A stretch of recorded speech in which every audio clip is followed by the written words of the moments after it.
పైకి భక్తి గల వారి వలె ఉంటారు. పై చూపులకు చాలా భక్తిగా ఉంటారు, కానీ ఆ భక్తిలో ఉన్న గొప్ప శక్తిని మాత్రం ఆశ్రయించరు.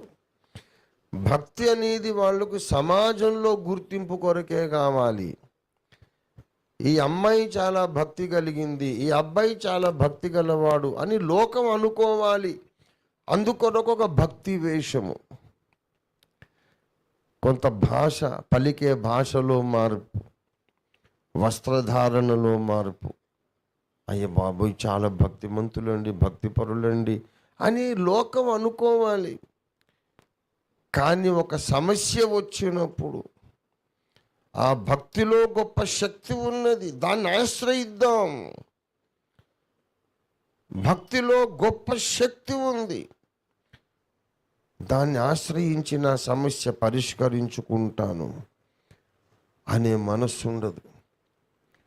నువ్వు భక్తుడివై ఏమి లాభం, భక్తురాలివై ఏమి లాభం? నీ హృదయంలో భక్తి ఉందనే నీకు తెలుసు, ఆ భక్తిలో గొప్ప శక్తి ఉందని కూడా నీకు తెలుసా? తెలుసుకోవాలి. ఆ భక్తి అనేది ఏదో సంగీతం సాహిత్యం లాగా ఏదో ఒక మామూలు విషయం కాదు. భక్తిలో అనంతమైన దైవశక్తి ఉంది, అది ఏ సమస్యనైనా పరిష్కరించగలుగుతుంది. నీ శత్రువులను నీకు మిత్రులుగా మార్చగలుగుతుంది, చీకటిని వెలుగ్గా మార్చగలుగుతుంది, నీవున్న ఇరుకును విశాలతగా మార్చగలుగుతుంది. నీ భక్తిలో ఉన్న శక్తిని నీవు వాడుకొని, నీ భక్తిలో ఉన్న శక్తిని ఉపయోగించుకొని సమస్యలు పరిష్కరించుకోవాలి. అయితే అదంతా ఎవడు పెట్టుకుంటాడండి అంటే మళ్ళీ ప్రార్థన చేయాలి, ఉపవాసాలు ఉండాలి, కొన్ని చెడ్డ సంగతులకు దూరం ఉండాలి, నన్ను నేను తగ్గించుకోవాలి, ఇదంతా ఎవడు చేస్తాడు అని భక్తి మాత్రం ఒక వేషము, ఒక నాటకంలాగా చేస్తారు తప్ప దాని శక్తిని ఆశ్రయించకుండా సమస్య వచ్చినప్పుడు మామూలు మనుషులలాగానే పరిష్కారాలకు పరిగెడతారు. అధికారుల దగ్గరికి, కోర్టులకు, సొంత నిర్ణయాలు తీసుకోవడం, సమాజంలో పెద్ద మనుషుల దగ్గరికి వెళ్ళడం, ఎక్కడికైనా వెళుతారు, దేవుని దగ్గరికి రారు. ఎక్కడికైనా వెళుతారు, భక్తి లోపల ఉన్న శక్తిని ఆశ్రయించరు. ఇది అంత్య దినములలో మనుషుల లక్షణం. అలాంటి వాళ్లకు నీవు విముఖుడవై ఉండు. అట్లాంటి వాళ్ళు నీకు కనబడితే నువ్వేం చేయాలి చెప్పు? ముఖం తిప్పేసుకో. అది పాఠం. అది పౌలు తిమోతికి చెప్పిన పాఠం. దయచేసి గమనించాలి. పౌలు తిమోతికి ఏం చెబుతున్నాడు? అటువంటి వాళ్ళు కనపడితే నీవు ముఖం తిప్పేసుకో. అలాంటి వాళ్ళు కనబడితే నీవు విముఖుడవై ఉండు. ఎవడైనా గర్విష్టి వాడు కనబడితే ముఖం తిప్పేసుకో. ప్రేమ చల్లారిన వాడు కనబడితే ముఖం తిప్పేసుకో. అనురాగరహితుడు, న్యాచురల్ ఎఫెక్షన్ లేనివాడు కనబడితే ముఖం తిప్పేసుకో. భక్తి నాటకం ఆడుతూ దాని శక్తిని ఆశ్రయించని వాడు ఎవడైనా ఉంటే కనబడితే వాడితో చెలిమి చేయొద్దు, ఫ్రెండ్షిప్ చేయొద్దు, చేతులు కలపొద్దు, ముఖం తిప్పేసుకో. పెద్దలను గౌరవించని వాళ్ళు ఎవరైనా ఉంటే ముఖం తిప్పేసుకో. విముఖుడవై ఉండుము.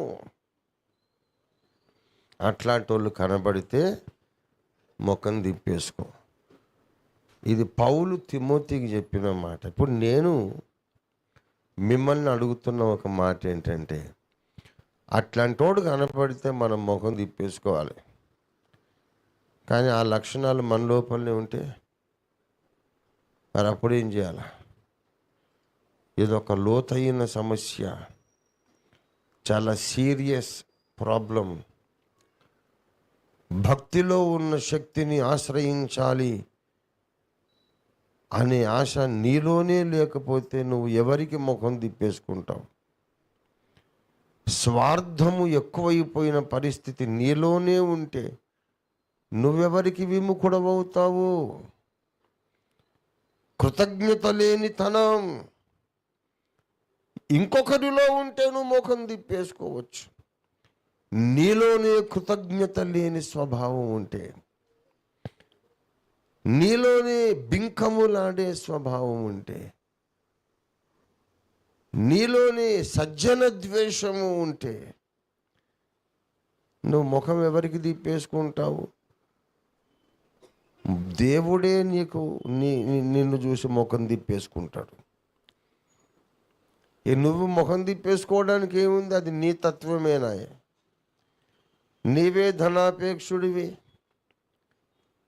నీవే స్వార్థపరుడివి, నీవే గర్విష్ఠుడివి, సజ్జన ద్వేషివి అయిన తర్వాత, కృతజ్ఞత లేని వ్యక్తి అయిన తర్వాత ముఖం తిప్పేసుకునే పనికి నువ్వేం చేస్తావు? అద్దంలో చూసుకొని ముఖం ఇట్లా తిప్పేసుకుంటావా నువ్వు? ఎక్కడైతే ఈ అవలక్షణాలు, చెడు లక్షణాలు, దుష్ట లక్షణాలు, అసహ్యమైన మనస్తత్వాలు ఉంటాయో అక్కడ భక్తుడైన వాడు ముఖం తిప్పేసుకోవాలి. కానీ ఆ భక్తుడిలోనే, విశ్వాసిలోనే ఇవన్నీ వచ్చినాయి అనుకోండి, అప్పుడు దేవుడే వాడిని చూసి ముఖం తిప్పేసుకుంటాడు. ఇది చాలా ప్రమాదకరం. మీరు ఏమనుకుంటారు? మనం సజ్జన ద్వేషులమైతే, కృతజ్ఞత లేని వారమైతే, ప్రేమ చల్లారిన వాళ్ళమైతే,